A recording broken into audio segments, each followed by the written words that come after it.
Welcome to the Locked On Titans podcast. I am your host, Tyler Rowland. Titans fans, it is a Twitter Tuesday edition of the Locked On Titans podcast. On today's show, we do have some Tennessee Titans news to go over. First, we got the return off IR of a very important offensive player for the Titans, but it is not who you are expecting. And then, of course, time to dive into the mailbag. I am going to be answering all of your guys' questions. All of that on a Twitter Tuesday edition of the Locked On Titans podcast. Let's get it. You are Locked On Titans, your daily Tennessee Titans podcast, part of the Locked On Podcast Network, your team every day.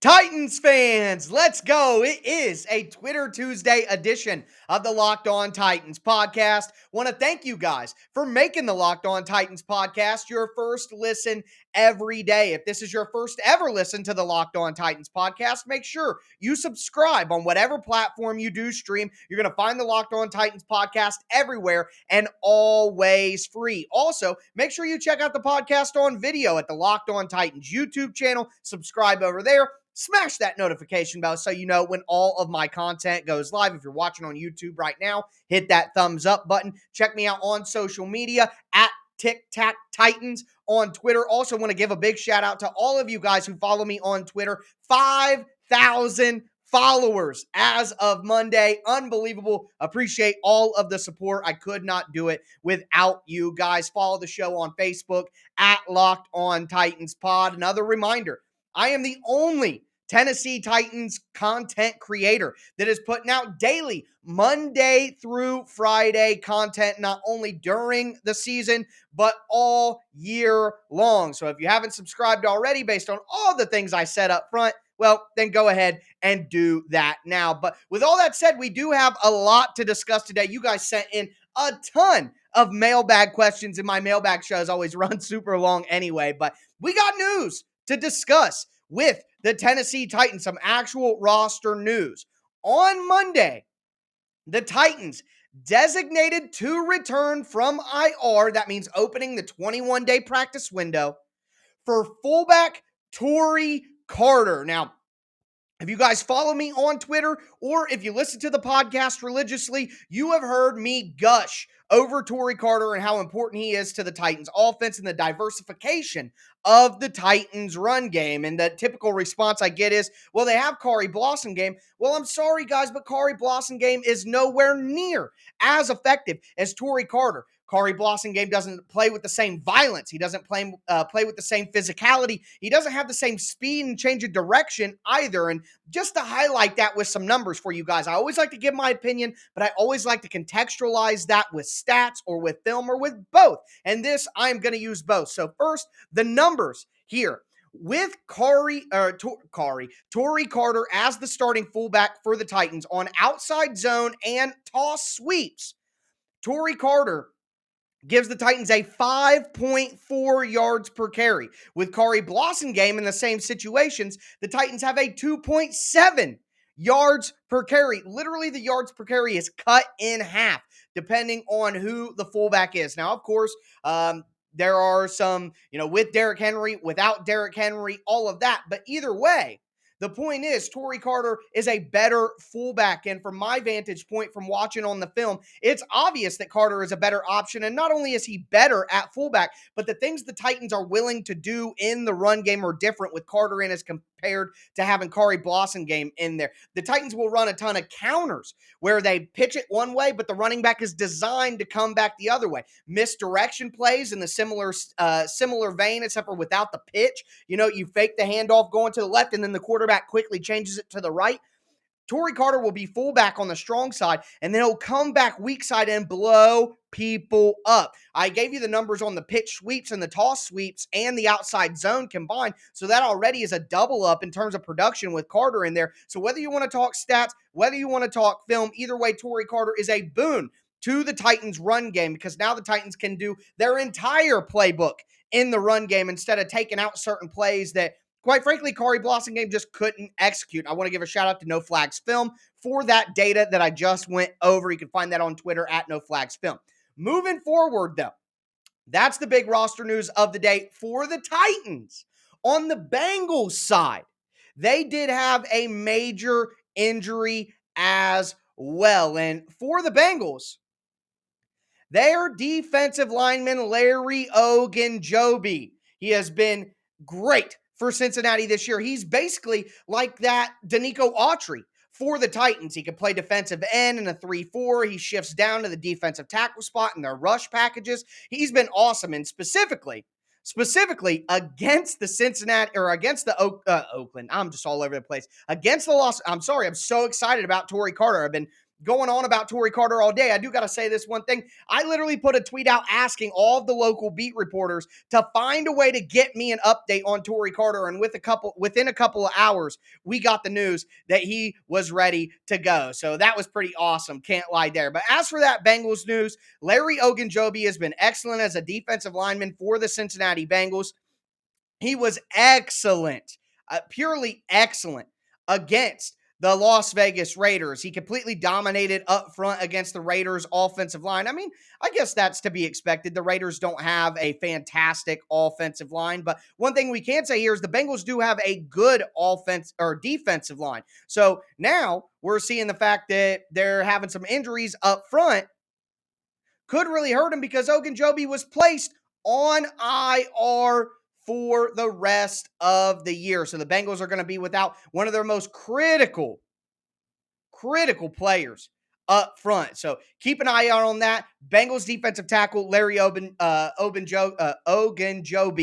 out for the rest of the playoffs. That is huge. Now, with that news out of the way, it is time to dive into the mailbag. Very excited to answer all of your guys' questions, and I'm going to tell you guys right now, I'm going to go quickly through these. You guys asked a ton of questions. Thank you all so much. Want to make sure that I get to them all before we get into it. Want to remind you guys about betonline.ag. BetOnline would like to wish you a happy new betting year as we continue this march through the playoffs and to the Super Bowl. BetOnline remains the number one spot for all the best sports wagering action in 2022. It's a new year and they have a new updated desktop and mobile website. Go there, sign up today. That's betonline.ag. And when you do, use the promo code Locked On. That's one word, Locked On. You're going to get a 50% welcome bonus on your first deposit. Literally free money at betonline.ag when you use that promo code Locked On. So whether it be football, pro or college basketball, hockey, boxing, UFC, or even your favorite Vegas casino games, don't wait to take advantage of all their amazing offers. BetOnline is the fastest and easiest way to wager on all your favorite sports. BetOnline, where the game starts.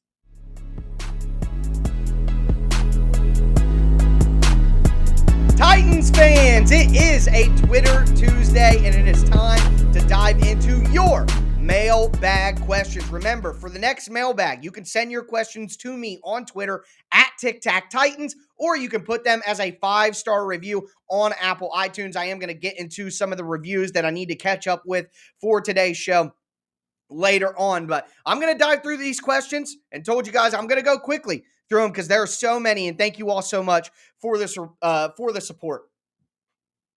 Utah Titan said, who would make the Super Bowl in the AFC if it's not the Titans or the Chiefs? Well, to me, that's the Buffalo Bills. And who's going to make it in the NFC? My quick prediction is going to be the same as it has been for quite some time, the Green Bay Packers. Shout out Utah Titan. Jordan Goodhart. A lot of does in there. I think it's just Jordan Goodhart, probably. But either way, he said, how do you think our play calling changes considering we're fully healthy? I think the Titans will be willing to take more risks. Basically, that they'll take more shots downfield. They'll do more heavy play action that takes time to set up because they're confident the guys can get open. So I think that's really where the biggest change happens. Mike Inclon says, without making you go too in depth, how are we looking for the offseason? Will we be able to keep the train going next year? Off season, I think the Titans are going to have to make some specific cuts to save some money, but look at all the talent on the team right now. You think John Robinson is going to let Harold Landry walk? You know, stuff like that is just not going to happen. Everything's going to be fine. The Titans are going to be good to go next year. And we'll get into all of that as the off season progresses and arrives. but it's not time to talk about that right now. Shout out to you, Mike. Kenneth, New Jersey Titans fan, says, what's your prediction on the split in carries between Henry and Foreman? If I had my way, it'd be 22 for Henry and 8 for Foreman. Titans Homer, my guy Titans Homer, saying, looking back at the 2021 regular season predictions, what was your record and closest score prediction? I can't think of my closest score prediction off the top of my head. That is I would have to go back and look at the things that I predicted, but I did predict the Titans to go 12-5 after they traded for Julio Jones. So pat on the back for your boy. Kata, my guy Pablo, happy you got your account back, my friend. He said, unsung hero prediction. Who do you think will become the unsung heroes on offense and defense on Saturday? He said, mine are Hilliard and Buster Screen. Okay, so I think that on offense, it's going to be Tory Carter. I've been pumping him up the whole time. I think that having Tory Carter at fullback changes what the Titans can do on offense. It opens up the playbook and all the different style of runs that they're going to be able to run. And it's so important because, in my opinion, from watching the early film that I have, the Bengals are going to use 4-man fronts against the Titans like the Colts do, like the Texans do, the people who know the Titans very well. That's what the Bengals like to do anyway. So when I talk about this all the time, when you go up against 4-man fronts, that increases the second level defenders. When you have an increase in second level defenders, it's harder for the offensive linemen to get to all those second level defenders because they're typically faster players. They have more movement. They get caught in traffic less. So when you have a fullback and you go to fullback runs against 4-man fronts, that helps have a second level offensive player to match these second level defensive players. So Tory Carter on the defensive side of the ball, I can't say that this is an unsung hero because he's been a sung hero, I guess you would call it, but it's going to be Danico Autry. They're going to double team Jeffrey Simmons on the interior. Danico Autry is going to get one-on-one matchups, whether it be against Quentin Spain or whether it be against the right guard of the Cincinnati Bengals. I can't think of his number. I was watching it today. I'm still getting acquainted with the Bengals early in the week. It's Monday, so trying to get up to snuff on that. But Danico Autry is going to have to win his one-on-one matchups, and I think Tory Carter will have a major impact in this game. Kevin, what up? Kevin Chessventer. He says, my wife is obsessed with Zendaya and Tom Holland's pairing, real life and in the MCU. What do you think is next for them within the MCU? I think that they will be reconnected. Of spoiler alerts for No Way Home, but if you haven't seen it by now, it's been like a month. That's on you. I think that they're going to go with a more pure Peter Parker story where he doesn't have all this help around him. They kind of set that up at the end of the movie. I think eventually what will happen is there will be some Avengers level threat or something like that take place at MIT where Ned and where MJ are going to college, and Peter will have to go there, and she still has the shard of the Black Dahlia flower. She's still wearing that necklace at the end of the movie, even after she's forgot about Peter. So with that in mind, I think he's going to use that to help her remember who he is. They'll end on a good note after the next few films. Tony Estes says, if you had to assign each remaining playoff team a superhero from either DC or Marvel that would best fit their identity, who would you pick? I am going to go with Iron Man for Kansas City. They're flashy. They're all in your face. They got a big ego, but man, do they deliver when it counts? I'm going to go with the Buffalo Bills as Captain America. Everybody loves the Bills. They seem like pseudo America's team. I'm going to go with, oh man, this is tough. This is tough. I'm going to go with Spider-Man for the Bengals. They're the younger team. They're a new up and coming team, but man, do they have a lot of talent and do they have a lot of superpowers? And then I'm going to go with Captain Marvel for the Titans. I'm not a big fan of Captain Marvel and the movies and all that, but here's what I'll say. She's an underrated superhero. People don't really care about Captain Marvel as much as they care about Iron Man, Hulk, blah, blah, blah, all that stuff. But she's actually the most OP out of all of them. If you want to actually make that Thor, if we're just going with the classic original Avengers, then I'll make the Titans Thor because, again, out of the Hulk, Iron Man, Captain America, out of the big four, Thor is the one who gets the least amount of love, but he's the most powerful overall out of them. So I'll give the Titans that. Don't have enough time to go through the NFC, but there's my AFC teams. Undercover Titan. So shout out Tony Estes for that. Undercover Titans, NSC fan Warren piece.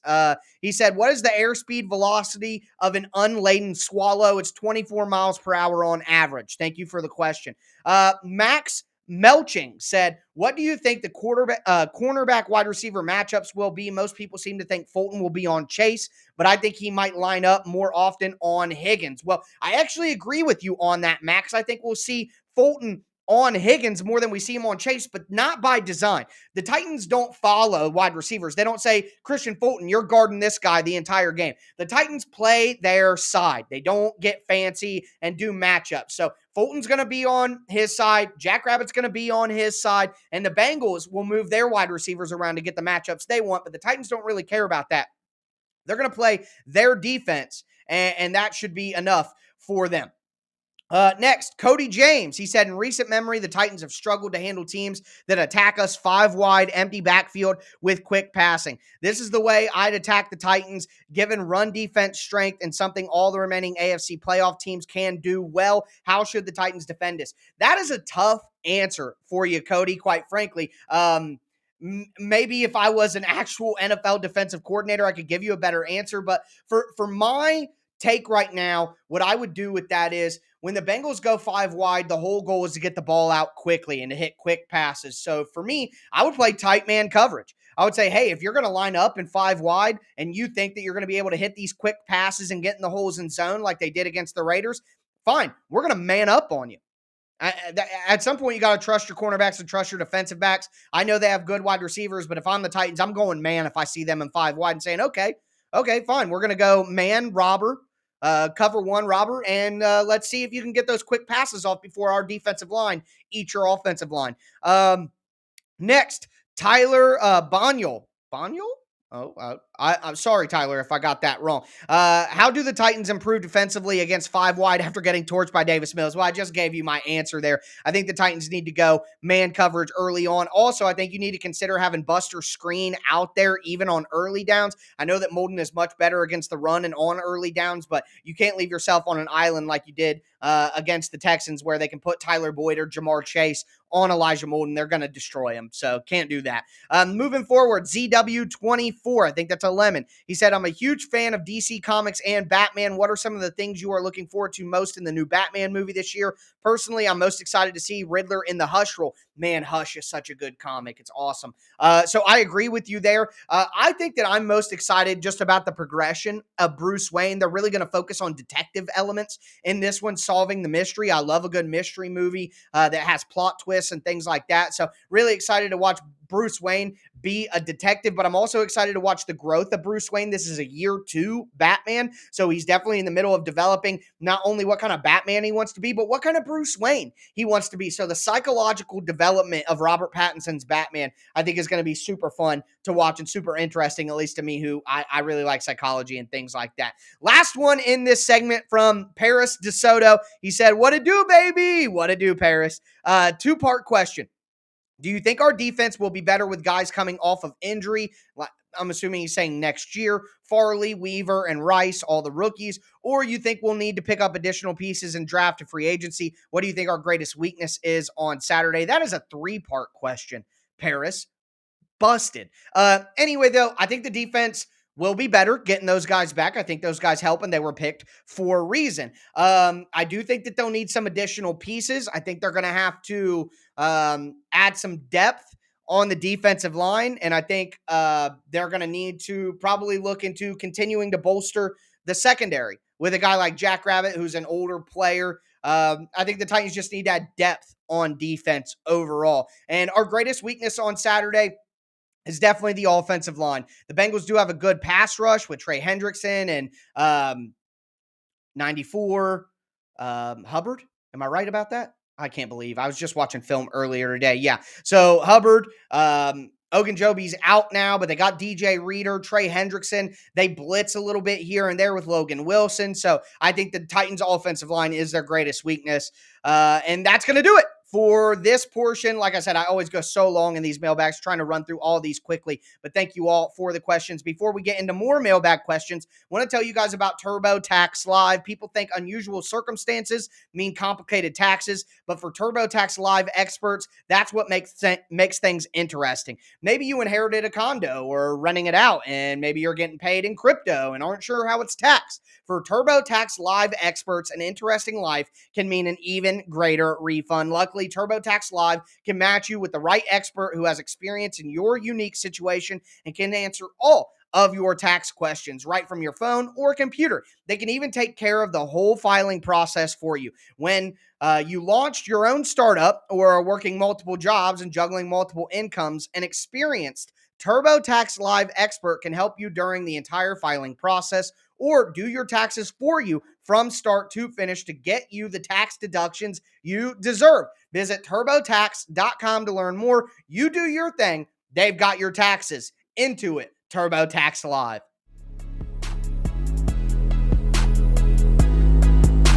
Titans fans, let's continue this Twitter Tuesday edition of the Locked On Titans podcast. We talked about some injury news for the Titans and the Bengals up front. Got into your mailbag questions. Now we're going to continue going through the mailbag. The next question that I have here comes from Luke Santiago. He says, if you could steal one player from any other team and add them to the Titans, who would it be? Well, guys, if I'm going to keep it 100 with you guys, I'm taking Pat Mahomes off the Chiefs and I'm putting him on the Titans. Easy question for me on that one, Luke. So that would be my answer. I have to expand a little more on that in a question later on. I am Simon George said, if every playoff win meant you could take one player from the losing roster, who would you want to play for the remaining rounds? Well, first off, you got to win. So I would take the Bengals. And then the next game, I know this sounds crazy, but I would want to play the Chiefs. And he says, here are the rules. No quarterbacks, real world problems apply, short time to learn plays, roster cuts, team chemistry. Super Bowl win means you can keep one for next season. Okay, so for me, playing the Bengals, it's simple for me. I'm taking Jamar Chase. Imagine Chase, Julio, and AJ. That would be absolutely disgusting. You get to the next game, and I'm going to say the Kansas City Chiefs. And I know this isn't a huge need for I changed my mind. It is a huge need for the Titans. I'm taking Travis Kelce off the Chiefs. Remember, no quarterbacks. And then to the Super Bowl, I would play the Green Bay Packers, and I would take Jair Alexander. If you had Jair Alexander instead of Janoris Jenkins or Jackrabbit Jenkins across from Christian Fulton, that would just be absolutely disgusting. So give me Jamar Chase, Travis Kelce, and Jair Alexander. Next question here. JP Woodard says, did Foreman secure the number 2 running back spot with his play this year? My answer is no. I think that he could be a valuable depth piece, but guys, please don't forget that Deonta Foreman was on the couch when the Titans went and got him. It's not just the Titans that didn't want him. It's every other team in the NFL. I think you could find a running back better than Deonta Foreman in the draft if the Titans don't screw the pick like they did with Darrington Evans. So I want Foreman on the roster, but I want him as like a third or fourth running back option. Next, moving forward here. Also, Twitter mixing up the timestamps on all my bookmarks. You're just making it so much more difficult for me to do this. So to heck with you guys. That's all I got to say about that. Jordan Cohen said, rank the NFC teams you'd want to face in the Super Bowl, not getting ahead of ourselves, but just for rooting purposes as the playoffs go on. The same for Bills and Chiefs. So number 1, I would want to play San Francisco again. I like what the Titans did in the second half. I feel confident there. Number 2, I would want to play the Cardinals. I don't trust Actually, let me change that. I'd want to play the Cardinals again first. I don't trust Cliff Kingsbury. I would want to play the San Francisco 49ers second, then the Rams, then the Buccaneers, then the Packers at the very bottom of the list. So I don't want to play the Packers. I don't want to play the Bucs. The other 3 teams, whatever, man. Going forward, Joseph Soul said, do you think our secondary will hold up against Cincinnati if we should happen to lose one of our 4 studs up front? When we rotated them out last week against Houston, we got railed. If they lose Bud Dupree, they can still survive. If they lose any of the other 3, no, they can't. Cody Weath said, okay, hear me out. Next offseason, we don't land a tight end via free agency or the draft, at least one of the good ones. So Nick Westbrook-Akina puts on some weight and bulks up and slides to the tight end role instead of playing wide receiver. He's already good at blocking, has decent hands. I understand the logic there, but I'm gonna say no on that. Another question from Cody here: what wide receiver's career could have been benefited the most from a stable quarterback situation?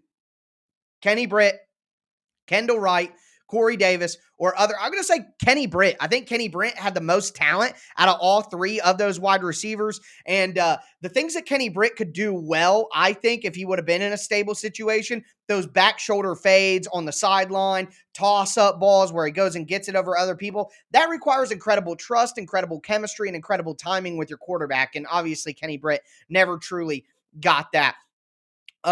Peter Jones said, question for the mailbag. A couple years ago, the Titans were allegedly in the running to pick up Tom Brady as a free agent. If we had secured Brady, would we be reigning Super Bowl champs and would we be the favorites this year? Okay, so Brady was a 2020 thing.